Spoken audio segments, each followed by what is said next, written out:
O Internacional driblou todo mundo na atividade desta quinta-feira na preparação para o próximo Clássico Grenal. Isto porque o treino havia sido marcado para o estádio Beira-Rio, mas na verdade acabou acontecendo no fim das contas do outro lado da avenida. Enquanto isso, a Federação Gaúcha de Futebol anuncia o árbitro do próximo clássico e o nome agrada a direção colorada, mesmo que ele apresente um retrospecto negativo para os colorados. A gente fala também a respeito do mercado de transferências, porque Borré desabafou em suas redes sociais e se mostrou bastante incomodado com uma situação que envolve o clube da Alemanha ao qual o seu passe está ligado. A gente fala também do incômodo de um favoritismo colorado dentro do vestiário e também os bastidores da chegada de Fernando, novo volante colorado que enfim desembarcou em Porto Alegre.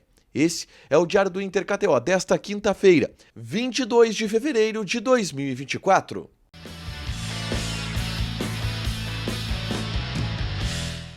Tudo bem, gente? Obrigado pela participação aqui. Não esquece de deixar teu like, te inscrever, de ativar as notificações. Bora falar do Internacional aqui numa dupla nesse vídeo. Um resumo do que de mais importante aconteceu no Noticiário Colorado ao longo desta quinta-feira.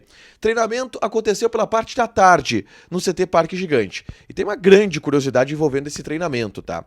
No Diário do Inter KTO de ontem, eu falei sobre a operação de guerra montada pelo Internacional, que esconde os jogadores que treinam, mudou o local de treinamento para estar mais confortável, mais privado de alguma forma, com maior privacidade no estádio Beira-Rio. Bom, não aconteceu no fim das contas. O treinamento que estava marcado para acontecer no estádio Beira-Rio, é verdade, com os portões fechados, aconteceu com os portões fechados, mas aconteceu no CT Parque Gigante. Os jogadores do Inter trabalharam normalmente no CT. E aí, o Eduardo Cudê, de novo, trabalhou o time que vai enfrentar o Grêmio. O que a gente tem de detalhe dessa atividade, tá? Foi treinamento coletivo, jogadores da base vieram para o CT Parque Gigante para trabalhar contra o time principal, primeiro o time titular, depois o time reserva. E o time titular do Inter, ele está sendo encaminhado para o próximo Clássico Grenal, tá? E deve ter Rocher no gol, Bustos, Vitão, Mercado, René, Arangues, Bruno Henrique, Maurício, Wanderson, Alan Patrick e Ener Valencia. Esse provável time do Internacional para encarar o Grêmio e que hoje de tarde treinou novamente nessa quinta-feira à tarde, agora no CT Parque Gigante, ou de novo no CT Parque Gigante, mesmo que tivesse sido marcado a atividade para o estádio Beira-Rio. Bom, outra novidade importante em relação ao Clássico Grenal desse domingo, o árbitro. A Federação Gaúcha de Futebol oficializou a escolha de Anderson Daronco como o árbitro do Grenal 4-4-1, e a direção do Inter se manifestou em relação a isso. O presidente Alessandro Barcelos, em entrevista para o Vozes do Gigante, foi bem claro sobre aquilo que o Inter pensa da arbitragem de Anderson Daronco. E foram elogios. O Inter entende que o Anderson Daronco era o melhor árbitro para apitar este clássico, porque é o árbitro mais experiente do cenário do Rio Grande do Sul, é o árbitro de maior qualidade no cenário do Rio Grande do Sul, e chega agora para apitar este clássico Grenal. Detalhe, o Anderson Daronco, ele tem em 8 clássicos grenais um retrospecto negativo para o Internacional, porque o Inter só ganhou um clássico com Daronco apitando. E o presidente não deu nenhuma bola para isso, tá? Ele foi bem claro ao dizer, a gente tem um retrospecto negativo, vamos tentar quebrar este tabu. Não é nada mais do que isso. O presidente não entrou naquela de conspiração, de achar que o Daronco prejudica o Internacional. Ele foi bem lúcido, disse, cara, a gente perdeu mais grenais, é uma coincidência, vamos tentar quebrar esse tabu agora e vencer um clássico com o Daronco apitando. Não é sobre o Daronco, elogiou bastante o Daronco, que é um grande árbitro e o árbitro mais experiente do contexto gaúcho. Mas tem uma outra situação, e essa mais polêmica e passiva de discussão, acontecendo em relação à arbitragem no bastidor, tá? Que é o VAR. O regulamento da Federação Gaúcha de Futebol não permite a utilização do árbitro de vídeo no Campeonato Gaúcho. Mas Grêmio e Inter estão tentando convencer a Federação Gaúcha de Futebol a aceitar. E qual é a justificativa? Primeiro, que não há um desequilíbrio técnico do campeonato, porque Grêmio e Inter já não estão brigando com os outros times do campeonato. É Grêmio e Inter em primeiro hoje, Grêmio em segundo na tabela de classificação. Grêmio e Inter pagariam este VAR. E a única coisa que o não VAR, a não presença do VAR, traria é uma pressão maior e uma incomodação para o Anderson Daronco, possivelmente na segunda-feira. Então, Grêmio e Inter se uniram e foram até a federação e falaram, cara, quem sabe a gente trata esse Grenal como algo fora do Campeonato Gaúcho, já que não impacta também nos outros clubes do Gauchão, e faz algo direitinho aqui, faz com VAR. A Federação Gaúcha ainda não respondeu, Mas a grande tendência no bastidor é que não tenha esse VAR, tá? O Inter e Grêmio vão tentar fazer pressão, mas não deve ter VAR. A Federação Gaúcha deve bater no regulamento que não permite a realização do árbitro de vídeo, tá? Um outro ponto importante, e aí eu vou novamente recorrer à entrevista do presidente Alessandro Barcelos para o pessoal do Vozes do Gigante, tá? O presidente foi questionado se o favoritismo incomoda, porque é quase uma unanimidade em todos os canais de comunicação que o Inter é favorito para o Clássico Grenal do próximo domingo.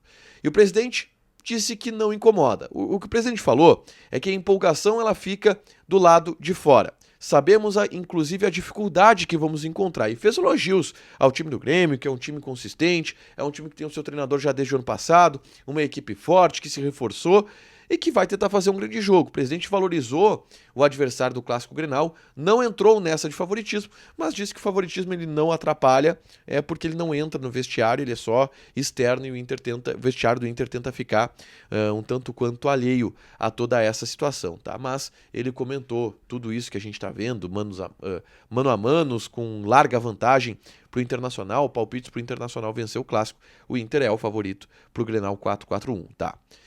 Vamos falar sobre mercado de transferências e duas situações eu vou trazer, tá? Uma é sobre Rafael Borré. O atacante hoje chamou a atenção de todo mundo através de uma postagem em seu Twitter. Em inglês, ele deu um pau em alguém.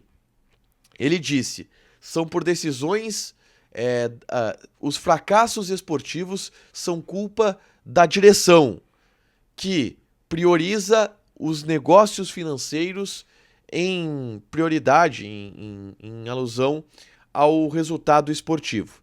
E todo mundo ficou, cara, pra quem que é essa letra do Borré? Bom, a letra do Borré, ela vai pro seu clube, o clube que detém o seu passe, que é o Eintracht Frankfurt. O Eintracht Frankfurt foi eliminado da Conference League ontem, terceira divisão da Europa, a gente pode dizer, perdendo para o Union. O Union pro Union pelo placar de 2-1, tá? O Union Saint-Gilloise da França. 2-1 em casa e foi eliminado da Conference League. E o Borré, ele deu um pau no Eintracht Frankfurt, porque a saída dele do Eintracht Frankfurt, ela foi conturbada. Os caras emprestaram ele pro Werder Bremen, ele teve brigas com a direção do Eintracht Frankfurt e até por isso, o Eintracht Frankfurt liberou ele por empréstimo e depois vendeu ele para o Internacional. Mas a briga dele é com o Eintracht Frankfurt, tá? Não tem nada a ver com o Werder Bremen. Ainda se tem expectativa de que no fim de fevereiro, depois do jogo, do próximo sábado, contra o Darmstadt, pelo Campeonato Alemão, ele sente com a direção do Werder Bremen e resolva a sua situação. Isso pode acontecer a partir de domingo ou segunda-feira. Mas ele estava pistola com os dirigentes do Eintracht Frankfurt e respondendo, dando uma letra em função da eliminação do clube alemão, tá?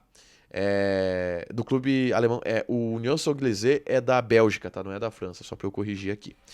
Seguindo na pauta, a gente teve nessa quinta-feira a chegada, o desembarque do volante Fernando. 36 anos de idade, vindo do Vila Nova, ele desembarcou com seu empresário, com sua esposa em Porto Alegre. Cerca de 10 torcedores colorados tiraram uma foto e ele já está em Porto Alegre. Realiza exames médicos e já assinou um contrato, inclusive, deve participar de atividades no gramado do CT Parque Gigante nessa sexta-feira, treinamento este que é fechado, mas ele já está em Porto Alegre, já vai se integrar ao grupo. Existe a possibilidade de uma folga de férias para o Fernando, ele pediu alguns dias para resolver sua vida, para descansar e tudo mais, mas ele já está em Porto Alegre e essa situação dos dias de folga não está com o martelo batido ainda, tá? Mas deve ser divulgado a partir dos próximos dias. O Fernando já está aqui em Porto Alegre e a gente viu imagens dele chegando aqui na capital gaúcha. Para fechar, gente, vamos falar aqui de KTO, tá? Passar algumas odds desta sexta-feira, por exemplo, pela Bundesliga. Bayer Leverkusen e Mainz. Bayer Leverkusen que é o líder da Bundesliga. Odd do Bayer, 1.23. Empate, 6.13. E o Mainz tá pagando 12. Joga na KTO, te registra, coloca o cupom A Dupla que tu ganha 20% de bônus em cima do teu primeiro depósito. Fechado? Deixa teu like, te inscreve, ativa as notificações que vai ter mais conteúdo aqui no canal.